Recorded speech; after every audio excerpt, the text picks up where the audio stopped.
everyone, so this is Sufru from the Study Life. So we have started a new chapter that name is chapter number 9, Indian Heritage and Culture. So today we are going to make the part 2 of that chapter from the 5th half page. So now let's start from the Red Fort. Red Fort, also known as the Lal Killa, the Red Fort was built by Mughal Emperor Shah Jahan when he transferred his capital from Agra to Delhi.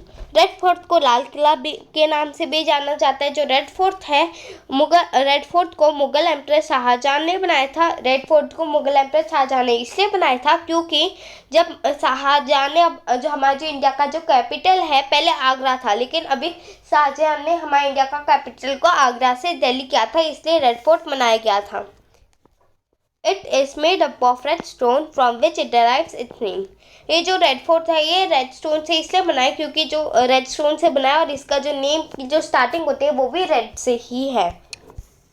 The Red Fort was built between 1638 and 1648। Means जो ये red fort है ये 1638 से लेकर 1648 के year के बीच में ये रेड फोर्ट बनाया गया था। It had 14 gates, some of which has been demolished। ये रेड फोर्ट के अंदर टोटल 14 गेट में उसमें से जो कुछ गेट्स है वो थोड़े खराब हो चुके हैं। मीन्स उनमें से जो कुछ गेट्स है वो तबाह हो चुके हैं। The Mori, Lahori, Ajmeri, Turkman, Kashmiri and Delhi gates still exist।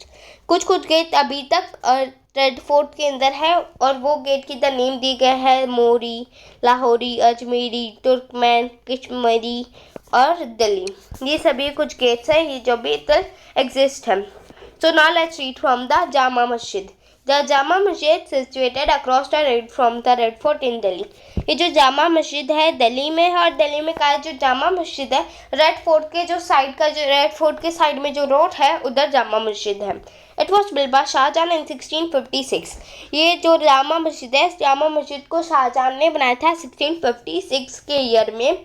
The Jama मस्जिद मीन्स द फ्राइडे मॉस्क्यू। जो जामा मस्जिद का मतलब क्या होता है? जामा मस्जिद का मतलब Friday mosque. So now let's read the factastic. One of the oldest mosques in India, Jama Masjid, was built at a cost of ₹1 million। Means ये जो जामा मस्जिद है ये पूरे इंडिया में सबसे पुराना मॉस्क्यू है और ये जो जामा मस्जिद है ये टोटल ₹1 मिलियन में बनाया गया था। ₹1 million means 10 lakh rupees. Its architect Ustad Khalil designed it to fit the entire population of the city। इसके आर्किटेक्ट कौन थे? मीन्स ये जामा मस्जिद को किसने बनाया था? जामा मस्जिद को उस्ताद खलील ने बनाया था, मीन्स उसके आर्किटेक्ट थे। उन्होंने जामा मस्जिद को इस तरह से बनाया था क्या पूरी सिटी जो है जो पूरी सिटी है उसकी जितनी भी जो पॉपुलेशन है पूरी सिटी की वो जामा मस्जिद में आ सके। It is estimated that approximately 25,000 people can offer prayers at the Jama Masjid at one time। Mean Jama Masjid के अंदर टोटल 25,000 लोग आ सकते हैं एक ही समय में। 25,000 लोग एक ही समय में इधर प्रे करने आ सकते हैं जामा मस्जिद में। So now let's read the Meenakshi Temple। The city of Madurai in Tamil Nadu is built around the Meenakshi Surendreshwar temple. Means ये जो मीनाक्षी टेम्पल है ये जो मीनाक्षी टेम्पल है मदुराई की सिटी में और ये जो मीनाक्षी टेम्पल है तमिलनाडु में है। मीनाक्षी टेम्पल का पूरा नाम क्या है? मीनाक्षी टेम्पल का पूरा नाम है Meenakshi Sundareswarar temple. The temple was built by the Nayak dynasty in the 16th century and is dedicated to goddess Meenakshi. Means ये जो टेम्पल है ये नायक डायनेस्टी ने बनाया था इस टेम्पल को और ये 16th सेंचुरी ने बनाया था। मीन्स 1600 ईयर में बना था और ये इसलिए बना था क्या है गॉडेस मीनाक्षी के लिए जो टेम्पल था मीनाक्षी टेम्पल ये बना था। It is one of the greatest Shiva temples in India. ये पूरे इंडिया में सबसे बड़ा शिव का टेम्पल है। The temple architecture draws inspiration from the Dravidian era with richly carved pillars as well as gopurams, enormous gateways and mandapams solved with many pillars। Means ये जो temple है ये ऐसा दिखाना चाहता है कि ये जो टेम्पल है ये ड्रेविडियन एरा में बना है और ये जो टेम्पल के अंदर जैसे रिच रिच लोग जो लोग होते हैं उनके जो पिलर्स रहते हैं उन पे काफ किया रहता है, मीन्स पेंटिंग्स बनाई रहती है या फिर नेम कुछ उधर लिखा रहता है। वैसे ही इस मीनाक्षी टेम्पल के अंदर पिलर्स में भी ऐसा ही लिखा गया है।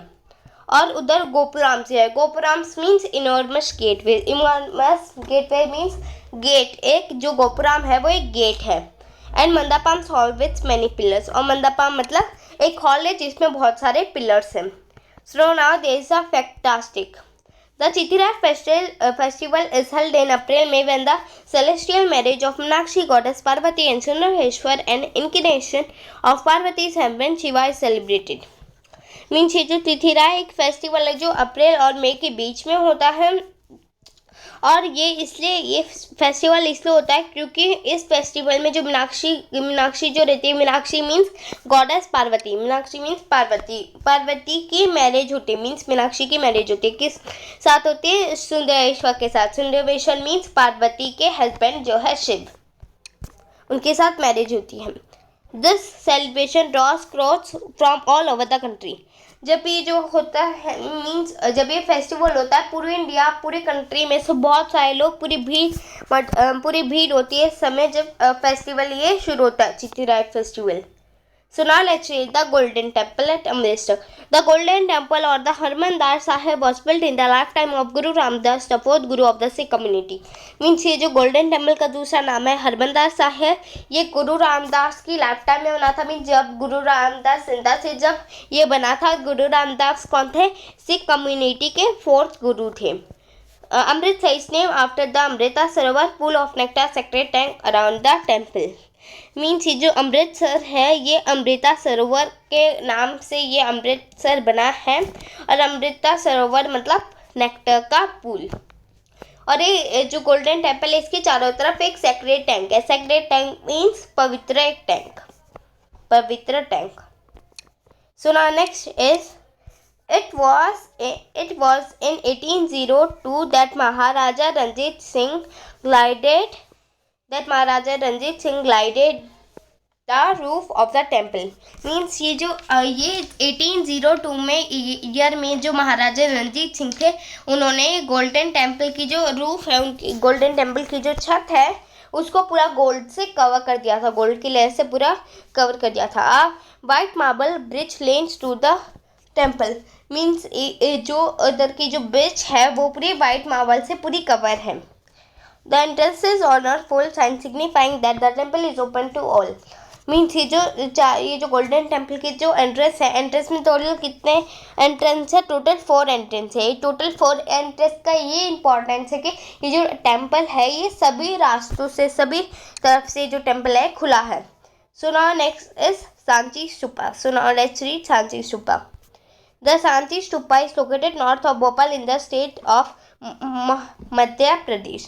मीन्स जो सांची स्तूपा है भोपाल की जो सिटी है उसके एकदम नॉर्थ में, और भोपाल का है मध्य प्रदेश में।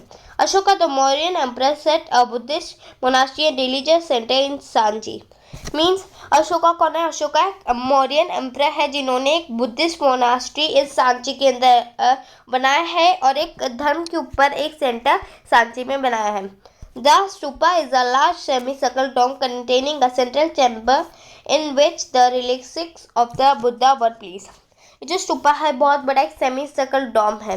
सेमी सर्कल डोम मीन्स आप फोटो में देख सकते हो ये एक ऐसा एक डोम है, अभी देख सकते हो this is a semi circle dome.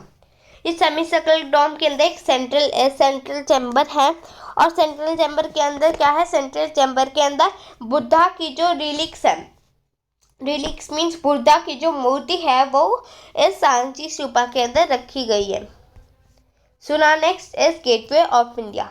The gateway of India in Mumbai overlooks the Arabian sea. Means जो गेटवे ऑफ इंडिया वो मुंबई के अंदर है, और हम अरेबियन सी से भी देखें तो ये गेटवे ऑफ इंडिया दिखता है। It was designed by the architect George Whitted to commemorate the visit of King George V and Queen Mary in 1911। Means ये जो इसको किसने बनाया था, इसको एक आर्किटेक्ट ने बनाया था जिसका नेम था जॉर्ज विटेड। ये इसलिए बनाया गया था क्योंकि उनकी याद में, किनके याद में बनाया गया था, जो किंग जॉर्ज वी है और उनकी जो पत्नी है क्वीन मैरी, इस उनकी याद में ये गेट ऑफ इंडिया बनाया गया था। कब बनाया गया था? 1911 में बनाया गया था। The architect use the popular Indo स्कैरेथियन style, a combination of the British, Mughal and Rajput styles of architecture. ये जो आर्किटेक्ट है इसने ये जो बहुत पॉपुलर जो ये स्टाइल है इंडो सैरिकन और भी मुगल और राजपूत स्टाइल का स्टाइल के साथ ही जो गेटवे ऑफ इंडिया है बनाया गया था। So now next is it was inaugurated on the 4 December 1924 by the viceroy the aerial of Reading. Means ये जो था इसका उद्घाटन 4 दिसंबर 1924 में हुआ था। किससे हुआ था? विक्रोय से हुआ था। और विक्रोय से और आगे में विक्रोय के आगे क्या था? विक्रोय के आगे द एरियल ऑफ रीडिंग है। एरियल ऑफ रीडिंग मीन्स एक टाइटल है aerial of Reading. Now practastic. The Gateway of India was the symbol of welcome that anyone sailing into Bombay Harbour was spotted.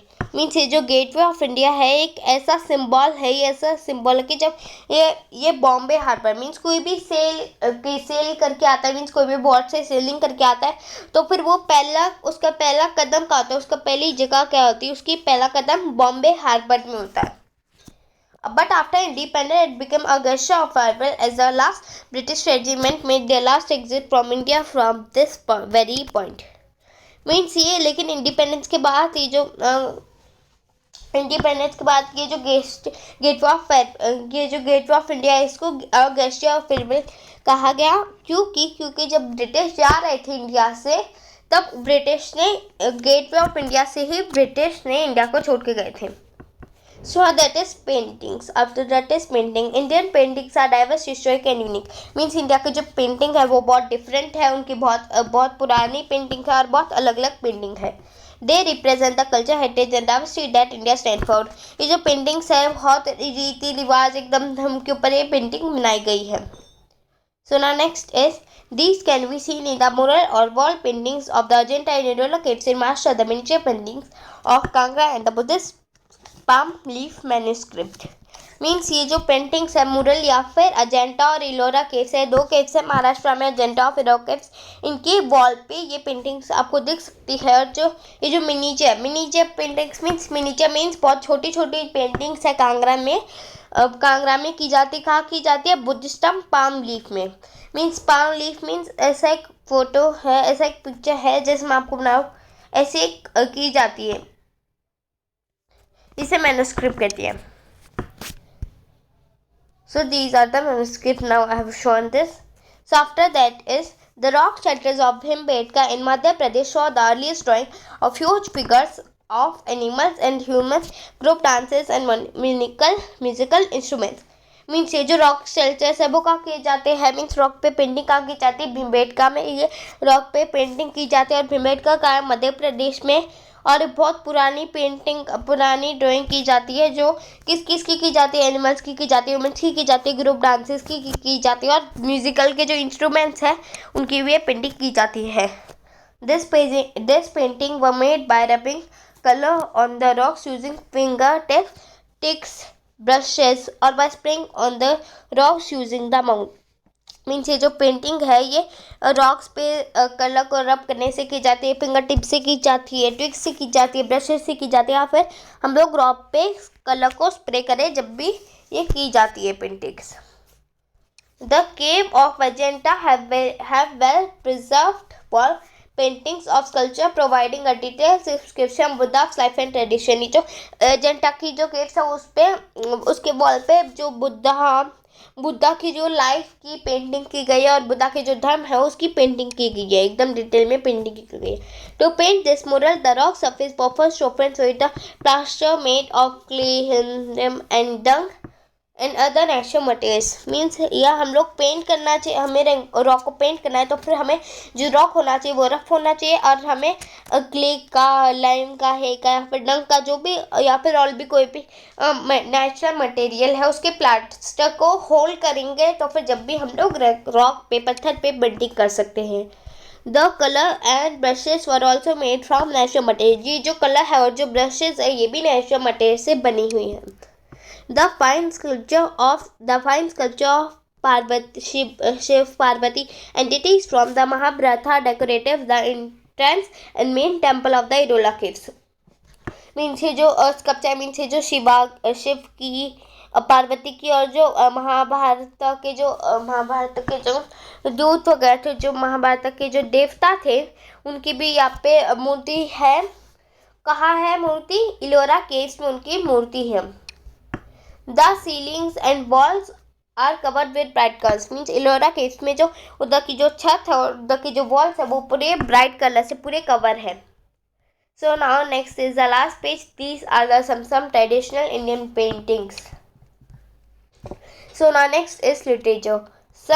Much before the invention of paper, Indians used to write on palm leaves with red pens. Means जब paper का invention भी नहीं आता, उसके पहले जो लोग थे वो पाम लीव्स पर लिखते थे। कैसे लिखते थे? रीड पेन से वो पाम लीव्स पर लिखते थे। A lot of literature was pictorial. Mean जो लिटरेचर था ये पिक्टोरियल था। मीन्स ये जो लिटरेचर था ये कैसे समझा गया था? पहले के ज़माने में लिटरेचर था वो पेंटिंग से समझाया गया था। So now next is Vedic literature comprising 4 books the 2 great epics. ये जो वैदिक लिटरेचर है वो 4 बुक्स और 2 ग्रेट एपिक्स से समझाया गया। वो है रामायण और महाभारत, पंचतंत्र, हितोपदेश, जातका टेल्स और कालिदासा प्ले, अभिज्ञान, शकुंतलम। ये सभी जो है ये कुछ इंडियन लिटरेचर के कुछ इम्पोर्टेंट वर्क्स हैं। So now next is the craft. The earliest examples of Indian craft date back to the Indus Valley civilization. Means ये जो बहुत पुराने जो एग्जाम्पल है इंडिया के जो क्राफ्ट के बहुत पुराने एग्जाम्पल्स है वो है इंडस वैली सिविलाइजेशन में। वो उनके एग्जाम्पल है metal work, wood craft, ivory carving, pottery और जो टेक्सटाइल्स है वो are only some of the forms of craft found in India. जो मेटल वर्क है, वुड क्राफ्ट है, आइवेरी कार्विंग्स है, पोटेरी है और जो टेक्सटाइल है वो कुछ इंडिया में वो कुछ ऐसे क्राफ्ट्स है जो इंडिया में पाए जाते हैं। So till here is the chapter. So thank you watching this video. Please like, share, subscribe channel. Thank you watching. Bye bye.